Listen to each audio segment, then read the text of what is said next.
Hello and welcome back to Crypto Saving Experts, where we talk about the latest cryptocurrency news and take a look at the markets so that we all know exactly what is happening. My name is Jess and we do these live streams every single weekday. So if you are new here, please do not forget to like, subscribe and hit that bell notification button so you don't miss the latest cryptocurrency news. We have a lot to discuss today. First of all, let's take a look at the price of Bitcoin though to see what's really going on here. So Bitcoin is currently sat at $29,400, down 0.02% within the last 24 hours. Obviously, it's just been the weekend, so we haven't really seen too much movement. If we take a look at the Bitcoin chart quickly on the daily chart, you can see we've just had a whole lot more sideways action. Exactly as predicted here on the channel, but unfortunately not really what we want to see. I like to see volatility in the markets, and Bitcoin is just not giving us that right now. Let me have a sip of my coffee this morning. Let's see what else is going on in the markets.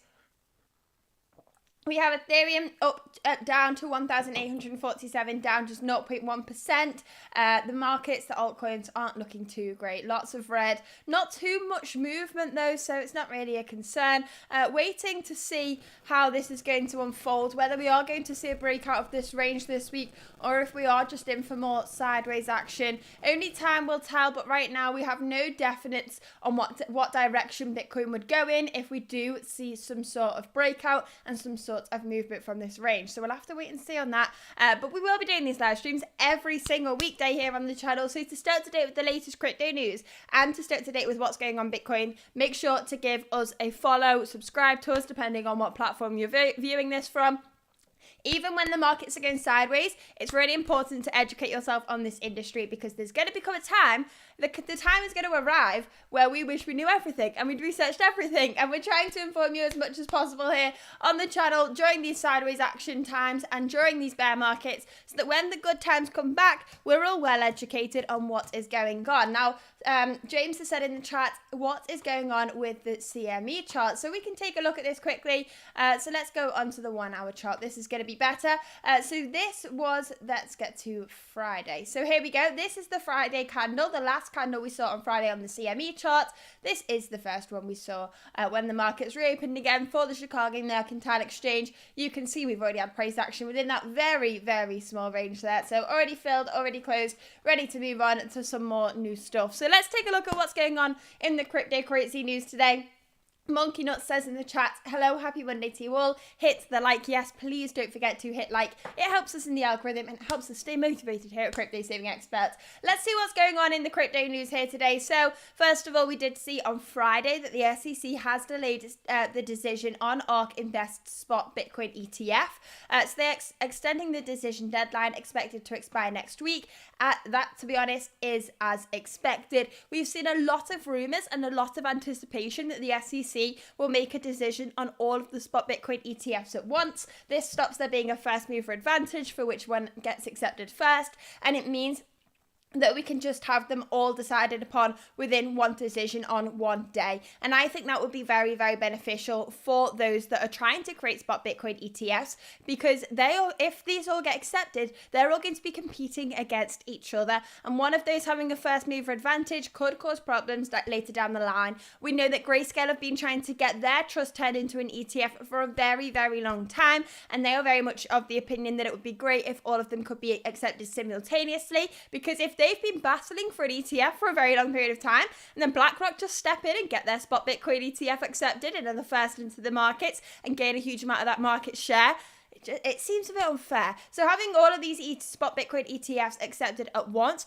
could be a massive, massive change for the cryptocurrency industry. It stops any first mover advantage in terms of competition for traditional investors. And I think that could be a pretty brilliant day for Bitcoin. So that is what we're seeing there. But we've also seen here, obviously, the ARK Invest ETF decision date has been pushed back by the SEC here as expected. Now we have some negative news about this as well. So we've seen from a former SEC chairman, let's find the right article here. SEC partisan divide could alter Bitcoin ETF approval odds, says the former SEC attorney. So let's take a look at this. According to former SEC attorney John Reed Stark, the current SEC under the chairmanship of Gary Gensler is unlikely to approve a spot Bitcoin ETF application centered on significant regulatory concerns, including the ability to prevent fraud and protect investors. Now, we all know Gary Gensler doesn't like Bitcoin. He doesn't like cryptocurrency, and he's been targeting the cryptocurrency industry for months now, following FTX collapse in November last year. So we've seen a lot of charges being put against cryptocurrency-based projects, cryptocurrency companies, centralized exchanges, and now we're applying for spot Bitcoin ETFs. So will they get accepted? Well, the former SEC attorney is saying, look, it's going to be really, really difficult to get Gary Gensler, the current chairman of the SEC, to accept these exchange-traded funds. But other than that, everybody still seems pretty positive on this. When we take a look at the statistics, you can see that BlackRock have applied for over 500 spot Bitcoin. BlackRock have applied for over 500 ETFs in their time, and only one has been rejected. In terms of spot Bitcoin ETFs, though, there's been 33 applications prior to this wave in the last couple of months, and all of them have been rejected. But will the SEC reject BlackRock's attempt? That's the question here. Now, I am pretty positive in terms of this, and I do believe there is a high possibility that the SEC will accept these ETFs, and we will see a spot Bitcoin ETF launch within the next year. I don't think it's going to be easy. We're already seeing them push back the decision dates on ETFs like ARK Invest, and we are also seeing them asking for more clarity from projects, from companies like BlackRock and what other one was I going to say then? Anyway, back to the point. They have already wanted more clarity on the ETF filing from BlackRock and Fidelity. That was the one. So we are going to see them push back on this a little bit and see some to and fro from these companies and from the SEC. But I'm looking in the long term, and I just don't see this being a problem for us for much longer. I expect spot Bitcoin ETFs within the next couple of years at least, but I'm expecting within the next year. So let's take a look at what's going on in the chat. Hannah says this morning there was news about Gary Gensler being replaced. Geez, I would love to see that happening. Gary Gensler leaving the SEC would be a massive push for the cryptocurrency industry. If that happened, I'm pretty sure I could guess which direction Bitcoin would move in. Let's see what else is going on here. Hannah says approving it or rejecting it all one day is the best way. Yes, I agree. If we see an approval all on one day, it would be really, really beneficial for all of those companies. They're all going to turn into competitors at the end of the day once their products do actually get launched, if they do get launched. So they need to have that sort of all have the same starting posts, I believe. Let's take a look at what else is going on. It says, hey Jess, hello. And we've got Ola from Reina. We've got Justin saying good morning. Thank you everybody in the chat today. Please don't forget to like, subscribe and hit that bell notification button so you don't miss the latest cryptocurrency news. Let's take a look at the next story here. I want to talk about PayPal. Now we all know by now PayPal launched their own stablecoin, PYUSD, just last week. James Perks says, get Gary out. Yes, I'm on board with that hashtag, James Perks. Let's see what's going on in this article. So, PayPal's new stablecoin. They have said that stablecoin's main use case currently is in DeFi, and PayPal wants to ensure its token is a viable alternative to rivals like USDT and USDC, issued by Tether and Circle. So PayPal are really trying to compete with those stablecoins that have a huge amount of the market share right now. And we're already seeing PYUSD has actually been launched on the Ethereum network. It can be transferred to external wallets, and it can interact with DeFi protocols like any other stablecoin. Now, this is a massive move here. If PayPal have a fully regulated stablecoin, they could really disrupt the cryptocurrency space and the stablecoin space. We've seen a lot about regulation around stablecoins within the last couple of weeks and months, and seeing PayPal try and enter the game is really, really interesting because we've seen TradFi try and get into this space for a long period of time now. Now we can see here that, let's see where this is, the Senior Vice President of Blockchain, Crypto and Digital Currencies at PayPal has said, I think DeFi will be part of the first wave in the sense that we want to go where crypto users are using stablecoins today, and DeFi is a use case for that. So PayPal are focusing their efforts for PYUSD into the DeFi sector. So big news here, big move here. Will you be adopting PYUSD? Let me know in the chat if you're going to be using this stablecoin over other stablecoins. Now we can see here that PYUSD is issued by Paxos, the former issuer of BUSD, prior to Paxos being ordered to stop minting BUSD in February this year. But Paxos are now issuing PYUSD. We can see here it's noteworthy that Paxos is the official issuer, receiving approval from the NYDFS. New York's stringent mandates related to KYC and AML, we've ensured the requisite controls are firmly in place. So the stablecoin is fully compliant with US regulations and is poised to take a significant chunk of the market share in the country. Now, do you think this will take place? Do you think PYUSD will get a huge amount of that market share? I'm interested to see how this one plays out, because there's a lot of people in cryptocurrency that are in crypto to get away from traditional finance, and we're seeing traditional finance try and get into the space. So how will the cryptocurrency community react to that? Very interested to know how this one plays out. PYUSD, if fully regulated, could be a very good competitor for USDT and USDC. If they can prove they have the reserves they say they have, they're fully regulated, and we're not going to see problems with depeggings and things like that. There's a lot of potential here. There's a lot of potential here for another player to come in and take control of the space, and PayPal have tried to do that. So I'm keeping a close eye on that. Let's see what else is going on here in the news. We're still on the topic of the SEC. So law expert says the ambitious brief filed by the 6 law scholars absolutely shreds the SEC's theory. So this article is in support of Coinbase. We know that the SEC filed a lawsuit against Coinbase in May this year, I believe May, June, I would say. And the scholar said that an investment contract requires a contractual undertaking, contradicting the SEC. So these lawyers are on the side of Coinbase, and they're saying it rips apart the SEC's investment contract theory. So really interesting news here today. Crypto lawyers have called the ambitious brief filed by the 6 law scholars to support Coinbase devastating for the SEC. So the brief was filed by a group of law professors and scholars who are experts in securities law and related fields. It includes UCLA, Boston University, and a few more. So the brief is a legal document filed by a non-litigant party who has a strong interest in the case to provide additional information or perspective to the court. The professors filed their brief on August the 11th, the same day as the Senator Loomis, who argued that the SEC cannot legislate by enforcement and encroach on Congress's lawmaking process.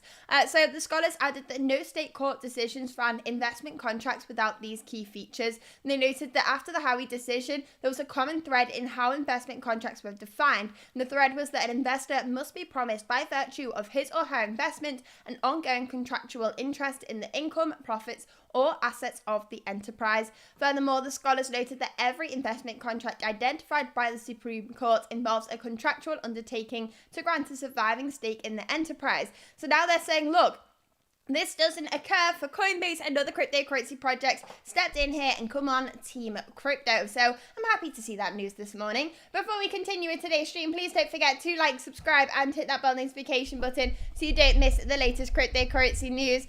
So let's take a look at what is going on in this next article. MicroStrategy celebrates 3 years on a Bitcoin standard. 3 years ago to this day, with this article was also 3 days ago though, MicroStrategy announced it had adopted a Bitcoin standard. So 3 years and 3 days since that time. Let's move on to the next one. If you want more information on this one, I'll drop the link to it in the chat today. We have here Donald Trump earns $250,000 to $500,000 in crypto. So the former president is invested in digital assets, and his financial records show that he owns between $250,000 to $500,000 in an Ethereum-based cryptocurrency wallet. Again, I'll drop the link to that in today's chat. If you're following along on Twitter, make sure to come over to YouTube and give us a follow, give us a like, subscribe to the channel. My throat's very sore for a Monday morning. Let's see what else is going on here. FC Barcelona has secured an investment of 120 million euros for their Web3 project. So FC Barcelona have managed to do so. Let's move on to the next one. We want to get into the nitty-gritty cryptocurrency news, and then we'll analyze the price of Bitcoin and see what's going on there. In this next article, we have SBF, Sam Bankman-Fried, the CEO of now defunct cryptocurrency exchange FTX, has returned to jail over witness tampering attempts. So, Cohen disclosed his intent to appeal the order, but first asked that the ruling be stayed pending the appeal. Sam Bankman-Fried, I always get this wrong. How am I gonna?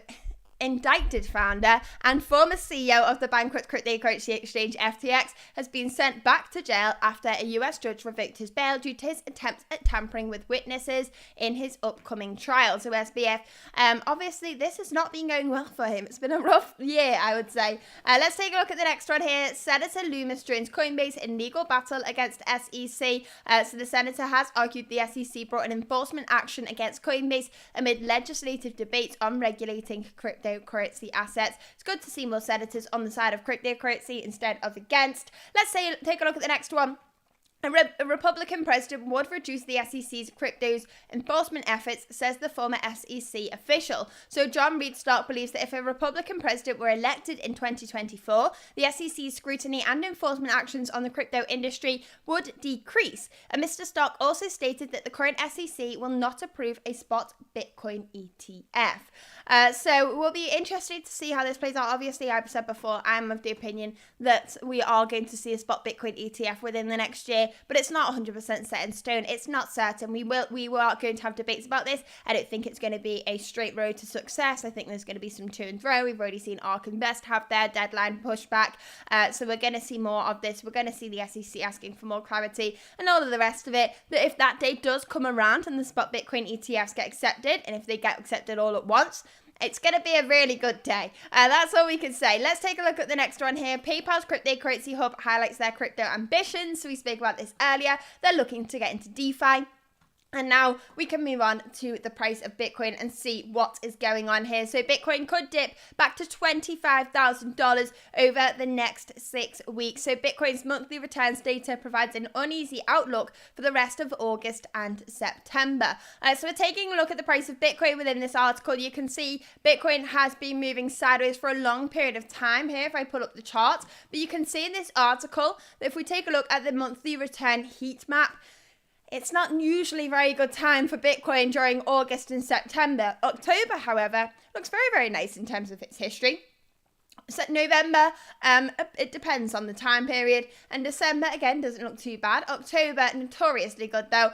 So where will we be at the start of October? How far have we got to go? We've got a month and a half left between August and September before we get to what's called October, and we should hopefully see some positivity in the markets again. But what will happen from now till the end of September? Are we going to continue to build red boxes in these months? Let's take a look at the price of Bitcoin and see. So we can take a look at the 4-hour chart first of all. In fact, let's do the daily chart first of all. You can see we have this level of support here on this yellow line that we've been bouncing pretty solidly since the start of the year. That is currently at around $29,000, but we are not getting a strong rejection from that like we have done in the past. You can see here back in March and here back in June, we had pretty strong rejections from those points, and that was thanks to some really positive news in the markets. So when we don't have that and we're just seeing sideways action, what's going to happen to the price of Bitcoin as we approach this more and more and more? Are we going to break to the downside?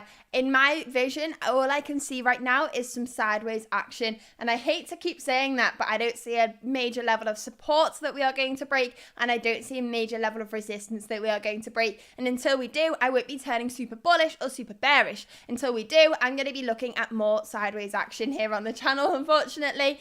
You can see here, we do have a level of resistance at $29,750. We obviously have one up at $32,000 as well, and then we are looking at this level of support that is continuing to increase. But if we are just going to ignore that and continue to move to the downside, we have some other levels of support. We are looking at the $28,600 level. Then we also have this down here at $28,000 as well. Keeping a close eye on that. That seems like it's very close to the price of Bitcoin, but with the lack of volatility in the markets right now, I just don't see any movements just yet. So we'll have to stay up to date with this, but that is really all we have for today's stream. I have a call with the CSE team right now, so I have to go off today's stream, but thank you very much for tuning in. As always, please don't forget to like and subscribe and hit that bell notification button. That is all we have time for today. Thank you very much for watching, and I will see you all back here tomorrow.